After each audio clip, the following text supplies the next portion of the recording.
આજની ધર્મકથા. પ્રણામ. ધર્મકથાની અંદર આપણે અત્યારે 10 દ્રષ્ટાંતે દુર્લભ એવા મનુષ્ય ભવની 10 દુર્લભતાને દર્શાવતા 10 દ્રષ્ટાંતોને જોઈ રહ્યા છીએ. આ દ્રષ્ટાંતો એટલા માટે છે કે આપણે રૂપક કથાઓથી વધારે આપણું મગજ ટેવાયેલું હોય. આપણે જ્યારે એમ કહેવું હોય ને કે ભાઈ તું બેટા આવું બનજે, બેટા તારે આ કરવાનું છે, તો ત્યારે બાળકને આપણે અગર સામે એક્ઝામ્પલ બતાવીએ ને કે જો આના જેવું થવાનું છે, તો એના મગજમાં એક ગોલ રહે કે મારે આના જેવું થવાનું છે. એટલે હવે એને ઓબ્ઝર્વ કરે, એની શુભતાઓ, એની સારી વસ્તુઓ, એની દરેક વસ્તુનું ઊંડાણ એ બધું એ ચેક કરે ને એને કોપી કરવાનો પ્રયત્ન કરે. મનુષ્યનું મગજ એ રૂપક કથાઓથી એટલે જ વધારે અસર પામે છે. એ જ્યારે પ્રેરણા લે છે કોઈનું પ્રવચન જેવી એક પદ્ધતિમાં, ત્યારે એનું મન ફક્ત ઓડિયો મોડમાં હોય છે.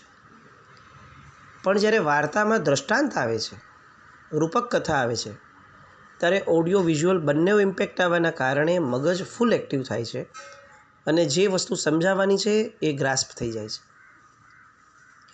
એટલે આ રૂપક કથાઓ એ શાસ્ત્રકાર પરમર્ષિઓએ મૂકી છે.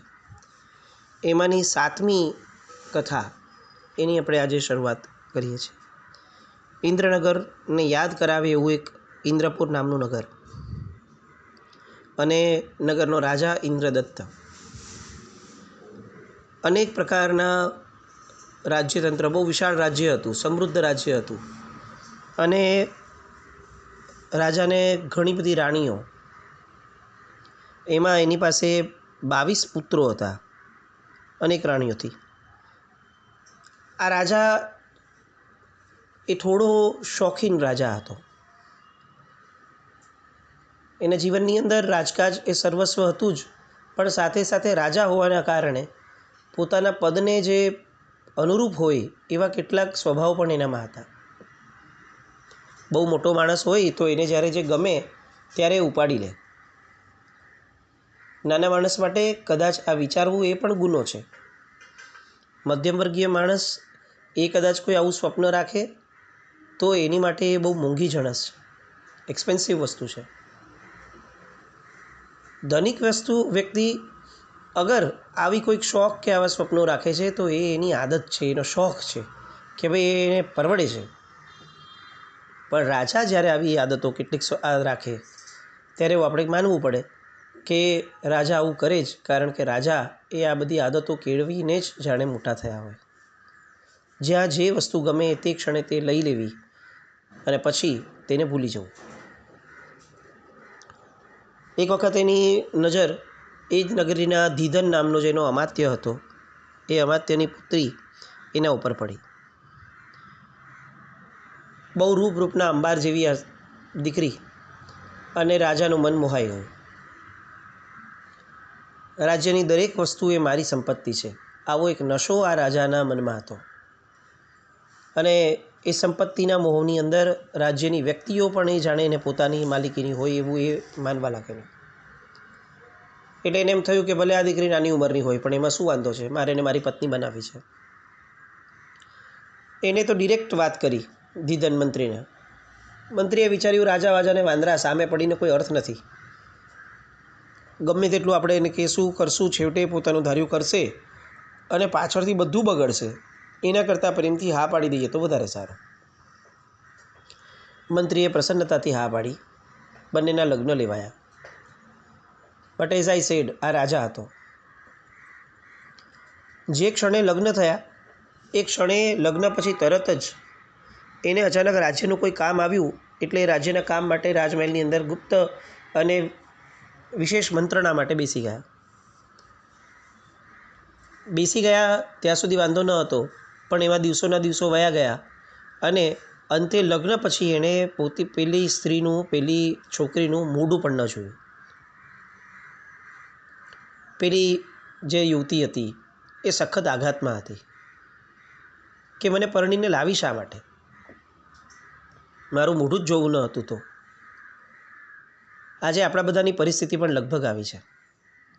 મેલ લોકો જિંદગી આખી કમાય છે અને જે લક્ષ્મી લાવે છે એ લક્ષ્મીને એવું જ લાગે છે કે જો તમારે મને ભોગવવી પણ નહોતી, સારી જગ્યાએ મોકલવી પણ નહોતી, તો તમે મને લાવ્યા શા માટે?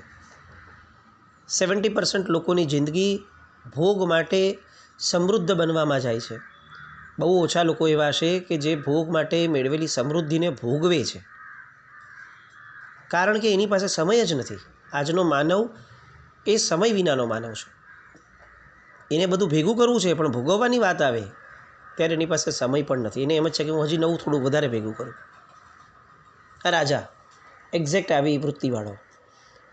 અને પેલી દીકરી તો જેમ તેમ દિવસો પસાર કરતી હતી. પોતાના પિતાને જણાવ્યું કે મારી સાથે આવી ઘટના થઈ. લગ્ન પછી પગ નથી મૂક્યો મારી ઓરડીમાં, રાજમહેલમાં.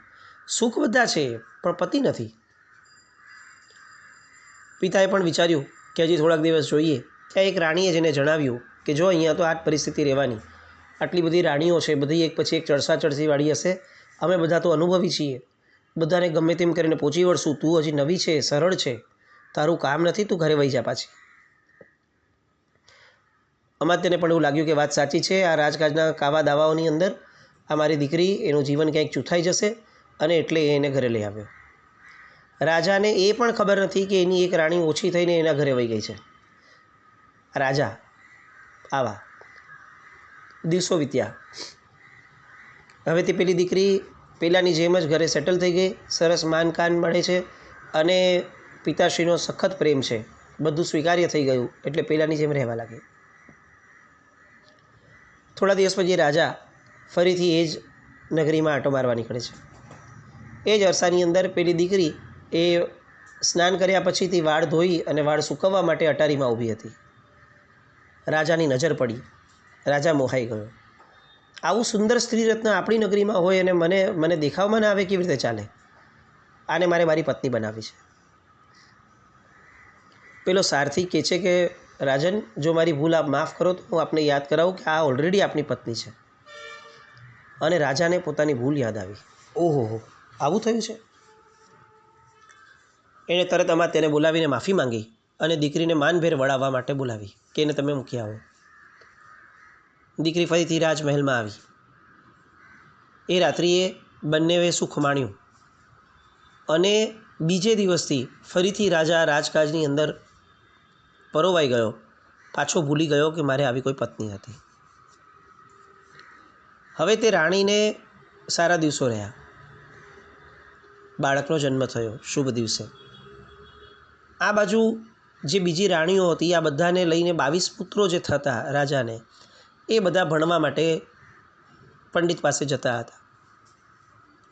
પણ બધાના મગજની અંદર અહંકારનો સખત નશો, અને એના કારણે પંડિત એને વામણો જ લાગે કે એ તો પેડ માણસ છે. શિક્ષકોની અને અધ્યાપકોની કિંમત આજે જેમ નથી એમ કદાચ પહેલાં પણ ક્યારેક નહોતી. એટલે વારે ઘડી એને ચીડવે રાખે, એનું અપમાન કરી રાખે, એનું સાંભળે નહીં, કોઈ વિદ્યા શીખે નહીં, કાંઈ નહીં. આ બાજુ આ જે નવી રાણી છે એનો પુત્ર જરાક મોટો થયો. આમાં તે વિચાર્યું કે હવે રાજાને તો મારે ભૂલી જ જવાનું, શું કરવાનું? એને બેસીને કંઈ રડાઈથી છોડી, પણ આ પુત્રને તો હું થોડો વ્યવસ્થિત કરું. એટલે એણે એ જ પંડિત પાસે એ પુત્રને ભણવા મોકલ્યો. અલગ અલગ વિદ્યાઓ 72 કળાઓથી વિભૂષિત બનાવવા માટેનો પ્રયત્ન ચાલ્યો. પહેલાં જે 22 રાજકુમારો હતા એ લોકો એક પણ વિદ્યા શીખતા ન હતા, ફક્ત પંડિતને હેરાન કરતા હતા. છેવટે પંડિતે ત્રાસીને કહ્યું કે તમે એક કામ કરો, આમે તમારે ભણવું નથી, બીજા લોકોને ભણવા દેવા નથી, તો તમે રાજમહેલથી મારે ત્યાં ભલે આવો, ના નથી, પણ અહીંયાથી બીજે વાયા જાઓ. હું રાજાને નહીં કહું કે તમે મારે ત્યાં નથી આવતા. રાજકુમારોને તો આ જ જોઈતું હતું, રખડવા મળી ગયું. રાજમહેલમાં એમ જ કહેવાય કે તમારા દીકરાઓ આવે છે. અને વર્સ્ટ પાર્ટ વોઝ કે રાજાને ફિકર પણ નહોતી અને રાજાને સમય પણ નહોતો કે એ પંડિતને પૂછીને ફોલોઅપ લે કે મારા દીકરાઓનું ભણતર કેમ ચાલે છે. આજની જ પરિસ્થિતિનું જાણે પ્રતિબિંબ હોય ને એવું લાગે.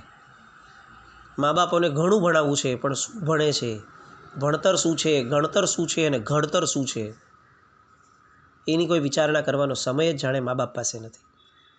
બસ દીકરાને ભણાવવા માટે જે મજૂરી કરવાની છે એ મજૂરીમાં જ સમય પસાર થઈ જાય.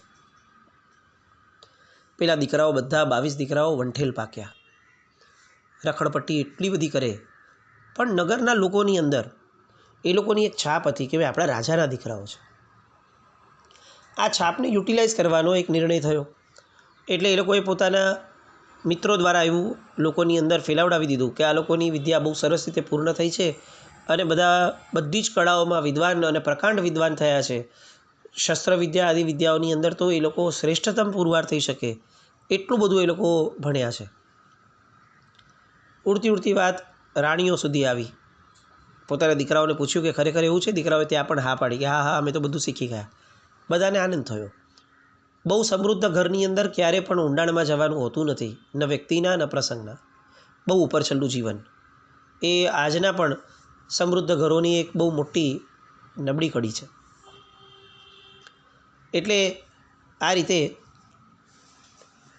એ લોકો એવું માનવા લાગ્યા કે આ 22 કુમારો એ પરફેક્ટ ભણ્યા છે. આ બાજુ પેલો જે નવી રાણીનો દીકરો હતો એ તો પ્રિસાઇઝલી પરફેક્ટ ભણતો હતો અને એક એક વિદ્યાની અંદર માસ્ટર થતો ગયો.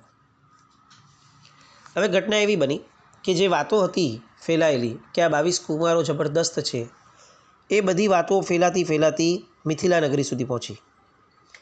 મિથિલાના રાજાને એમ હતું કે મારી રૂપના અંબાર જેવી દીકરી મારે એને પરણાવી કોની હારે, અને ત્યાં આ વાતો સંભળાય અને એને લાગ્યું કે આ તો ઉત્તમ નગરી છે અને એમાંય જો આ કુંવારો આટલા બધા સ્ટ્રોંગ છે તો જાણે મારી દીકરી માટે જ બન્યા હશે એમ વિચારી અને એ પોતાની દીકરીને બોલાવીને કહે છે કે જો આ 22 છે એની માટે આવી વાત છે, શું કરવું છે આપણે? દીકરીએ કહ્યું કે આપણે સ્વયંવર ગોઠવીએ ત્યાં જઈને, અને 22માંથી જે ઉત્તમ હશે એને આપણે વરશું. બાપનું કામ ખાનદાની જોવાનું છે અને દીકરીનું કામ પાત્ર જોવાનું છે. આ બંને ભેગા થતા હતા એટલે પૂર્વના લગ્ન જીવનો લાંબા ટકતા હતા અને સુખી રહેતા હતા. આજે બંને પોતાની ફરજો ચૂકે છે.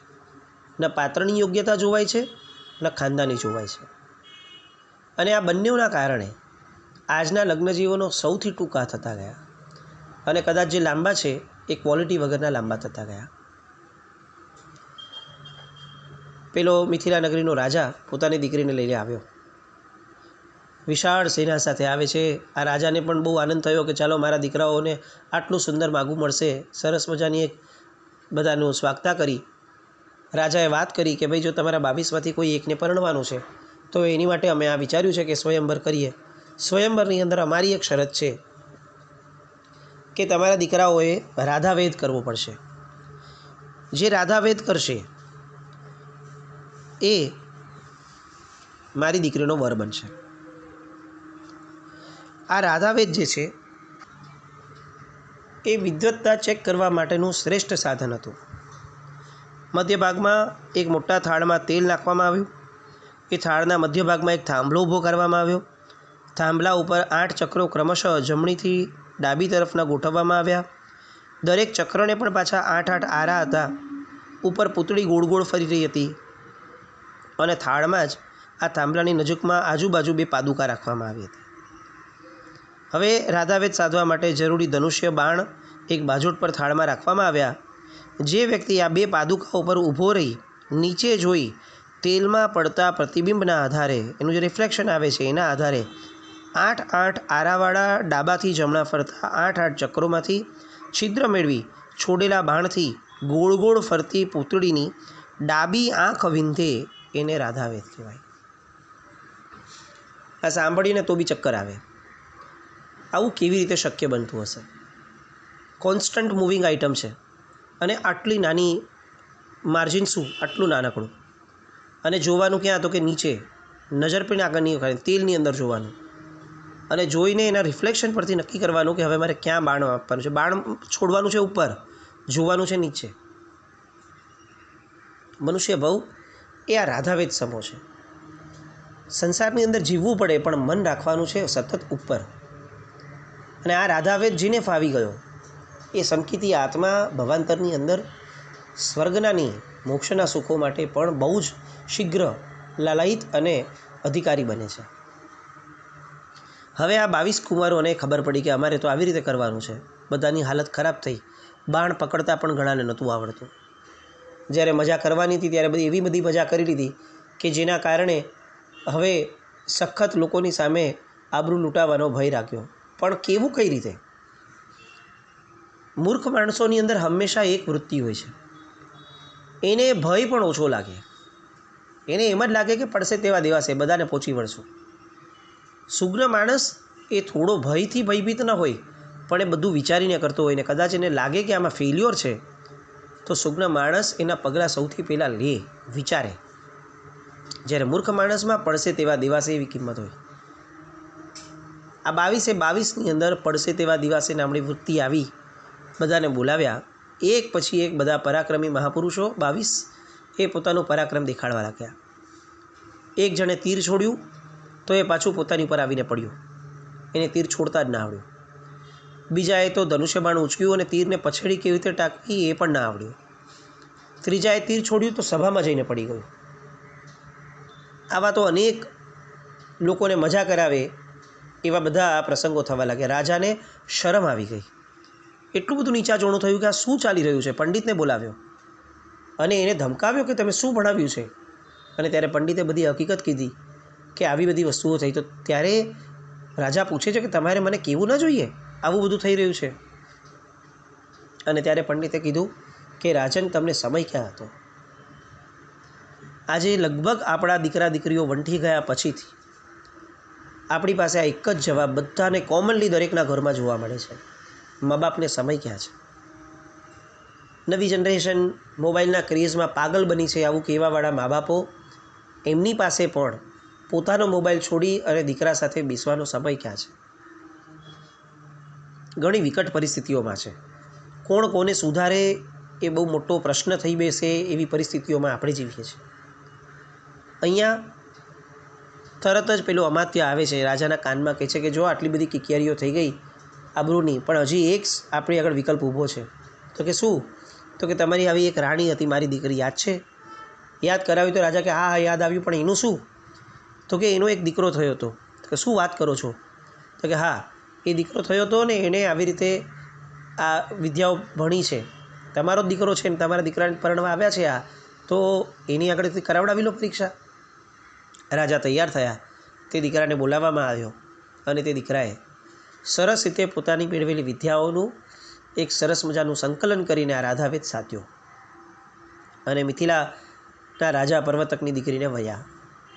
શાસ્ત્રકાર પરમર્શિઓ એમ કહે છે કે પેલા 22 રાજકુમારો કે જે લોકોએ વિદ્યા મેળવી જ નથી, એને સૌથી દુર્લભ એવી રાધાવેદની પ્રક્રિયા એ જેમ ક્યારે પણ 50,000 પ્રયત્નો પછી પણ ન આવડી શકે એમ એકવાર ગુમાવેલો મનુષ્ય ભવ કોઈ પણ પ્રકારે મનુષ્ય પાછો મેળવી શકતો નથી.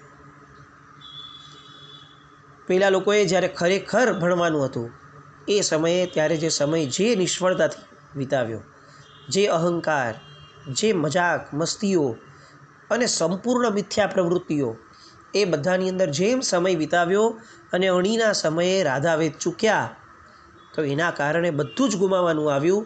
રાજાએ 22-22ને દેશ નિકાલ કરી દીધો. એવી રીતે આપણો પણ દેશ નિકાલ કર્મસત્તા નહીં કરે એવા બહુ ફાંકામાં રહેવા જેવું નથી.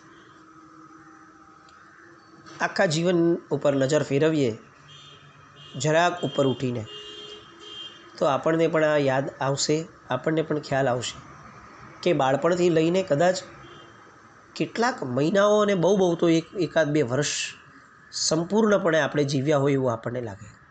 બધું મળીને દરેક દિવસની કેટલી પણ આપણે જીવ્યા એ જો ગોતવા બેસીએ તો બહુ મુશ્કેલી થાય એવું છે. ક્યાંક કોકની માટે જીવ્યા, કોકના થઈને જીવ્યા, કંઈક અલગ રીતે જીવ્યા, પોતે છે એના કરતાં અલગ દંભ કરીને જીવ્યા, પોતાના આત્માને ઓળખીને હું આત્મા છું આવી અનુભૂતિ સાથે કેટલું જીવ્યા. આવતા ભાવમાં આત્મા જવાનો છે.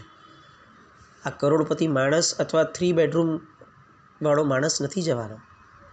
આવતા ભાવની અંદર કોઈ કપડાં સાથે નથી આવવાના કે જે કપડાઓ માટે હજારો ને લાખો રૂપિયા આપણે વહાવીએ છીએ. આવતા ભાવની અંદર આત્મા જવાનો છે. જે ખરેખર આવતા ભાવની અંદર જવાનો છે એના માટે આખા જીવન દરમિયાન આપણી પાસે સમય નથી.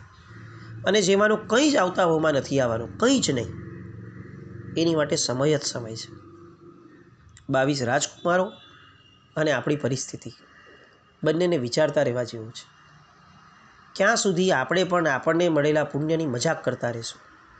ક્યાં સુધી આપણે પણ આપણને મળેલી સુખ સામગ્રીઓનો ભોગવટો કરવામાં ખરા અર્થની અંદર જે કરવા જેવું છે એ કરવા માટે ઉપેક્ષા કરતા રહીશું?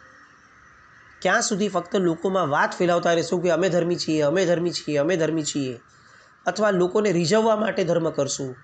અને ક્યાંક કદાચ લોકોને રીઝવવા નહીં તો પ્રભુને રીઝવવા પણ ધર્મ કર્યો, તો પણ ઇહલોકના ફળ માટે કર્યો. આત્મા માટે ધર્મ ક્યારે કર્યો? છેલ્લે ક્યારે હું આત્મા છું એ સમજણ સાથે ધર્મ કર્યો હતો? એ વિચારવા બેસવું તો માથે પસ્તાળ પડે એવી સ્થિતિ છે. મનુષ્ય ભવની આ પ્રખર લાક્ષણિકતા કે જેના વગર મનુષ્ય બહુ નિષ્ફળ છે, એવું અધ્યાત્મ દરેક જગ્યાએ આત્મા આગળ આવે, દરેક ક્ષેત્રમાં એવું વિચારાય કે આમાં મારા આત્માનું શું? આવું અધ્યાત્મ આપણા સૌમાં પ્રગટે અને પેલા 22 રાજકુમારની જેમ નહીં, 23મા રાજકુમારની જેમ આપણે પણ મનુષ્ય ભવનો આ રાધાભેદ સાધીએ એવી શુભ મંગલ કામના. જીનાજ્ઞા વિરુદ્ધ કંઈ પણ બોલાયું હોય તો મિચ્છામિ દુક્કડમ. જૈનમ જયતિ શાસન.